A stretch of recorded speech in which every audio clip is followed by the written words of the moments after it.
A-L-L-A-H. Allah bukan itu.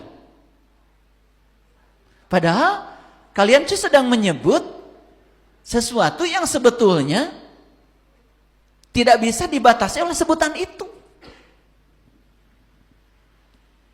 Wah, saya tulis aja A-L-L-H seperti ini. Apakah itu yang menciptakan? Bukan kan? Yang kalian baca di sini itu kan tulisannya. Apa yang menciptakan ini cukup diberi nama satu kata, Allah? Saya belajar tentang tauhid. Bahkan pencipta alam semesta ini awalnya juga nggak punya nama. Tapi begitu diberi nama, maka nama itu akan membatasi pikiran kita sesuai dengan konsep yang dibangun oleh kita tentang nama itu. Ngerti nggak? Misalnya dari kecil kita diajarkan, kalau kamu baik sama Allah, maka kamu akan masuk surga. Tapi kalau kamu tidak baik sama Allah, gak taat sama Allah, kamu akan dibakar loh dalam neraka. Itu pelajaran yang masuk ke dalam diri kita. Itu menjadi kerangka berpikir tentang sebuah nama yang namanya Allah. Oh, Allah itu baik kalau kita baik padanya. Dia akan menyiksa kita, mengazab kita, bahkan dibakar dalam api yang menyala-nyala kalau kita tidak baik kepadanya. Masuk tuh itu konsep. Diimani nggak itu? Diimani itu konsep. Apakah yang diimani itu adalah realitas tentang Tuhan atau konstruksi pikiran tentang Tuhan? Konstruksi. Jadi kalau kita mengkonstruk Tuhan berdasarkan definisi kata yang terbatas, ada kategori di situ. Apa yang terjadi? Jangan-jangan yang kita imani ini bukan Allah yang sebenarnya. Bukan kebenaran yang hakiki. Yang kita imani ini sebetulnya adalah hanya konstruksi dari pikiran kita sendiri. Bahkan banyak yang merasa puas dengan itu. Lalu menyebut-nyebut namanya, walaupun tidak merasakan kehadirannya. Lucu apa tidak? Lucu. Siapa yang lucu? Kita. Kamu kali. Lucu nggak? Lucu. Tapi kalau saya bilang, yang kamu sembah itu berhala loh, gitu. Marah. Padahal itu berhala.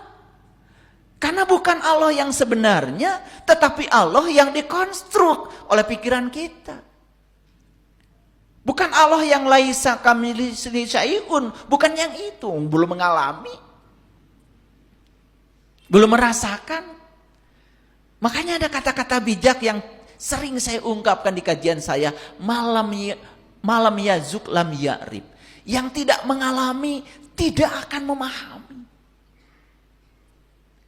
Dan orang yang sudah mengalami juga tidak ingin disebut dia paham dengan cara menjelaskan yang dia alami dengan kata-kata. Karena dia sadar kata-kata itu akan menjebak dia dalam keterbatasan yang dia alami. Betul gak? Pelan-pelan ini ngajinya ya. Pelan-pelan. Supaya ngerti semuanya. Saya berharap semuanya jadi pada sadar. Ya.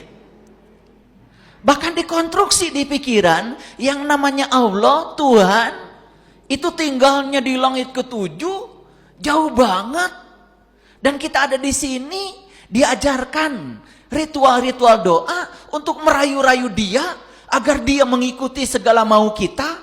Kalau mengikuti mau kita disebut dia baik, kalau dia tidak mengikuti kita, wah dia ternyata tidak sayang sama saya. Dikonstruksi oleh pikiran kita. Sampai kita lupa bahwa sebetulnya yang kita imani itu adalah konstruksi pikiran, bukan yang sebenarnya. Sadar sekarang? Sadar. Apakah ketika sadar tentang ini bagus? Bagus. Kan ini permulaan untuk menuju kebenaran. Ini adalah awal menuju kebebasan yang sebenarnya. Maka saya bicara yang pokok-pokok. Saya bicara yang penting-penting. Kenapa? Saya menghindari mengeluarkan kata-kata yang sia-sia, yang tidak memiliki kemampuan untuk menyampaikan pesan yang ingin saya sampaikan kepada umat. Tentu saja umat yang saya maksud siapa saja yang mau terbuka pikirannya. Yang masih menutup diri di kamar, tidak mau gaul, ya terserah. Itu urusan dia dengan dirinya sendiri. Makanya saya sering mengatakan, kajian saya ini hanya untuk orang-orang yang siap. Yang belum siap, ya sudah. Ya. Hanya untuk yang sudah siap. Siap untuk take off. Siap untuk bangkit. Siap untuk sadar. Siap untuk menuju keadaan baru. Karena hidup, tujuan hidup bukanlah suatu tempat.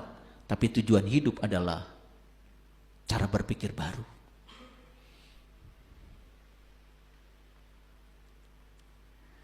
Dan sesungguhnya jika kamu tanyakan kepada mereka, man khalaqas samawati wal ardh, siapa yang ciptakan langit dan bumi?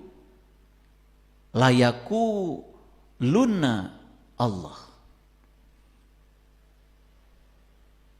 Tentu mereka akan menjawab Allah.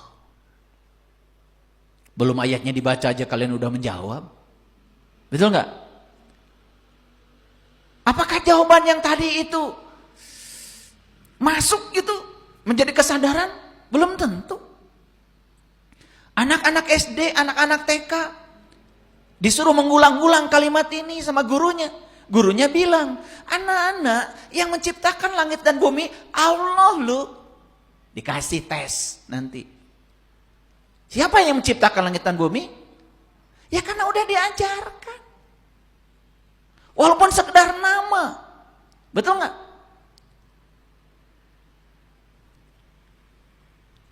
Dikasih nilai 10. Bagus. Luar biasa kak. Kan dikasih nilainya tertinggi, dia jadi lupa. Udah selesai sampai di situ. Itu waktu SD. Waktu SMP ditanya lagi, siapa yang ciptakan langit bumi? Allah. SMA sama, di perguruan tinggi sama. Udah lulus S1, S2, S3 ditanya, siapa yang ciptakan langit bumi? Tetap jawabannya Allah. Tapi ada nggak keinginan tahu? Sebetulnya siapa dia? Yang sebenarnya seperti apa? Ada nggak yang gitu? Jarang.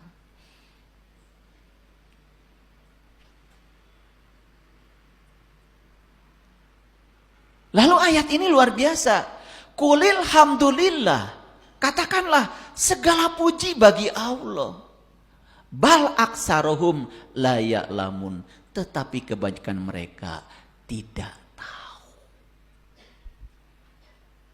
Ini ayatnya keren ya. Sekarang saya ulang sekali lagi. Siapa yang menciptakan langit dan bumi? Allah. Tahu Allah?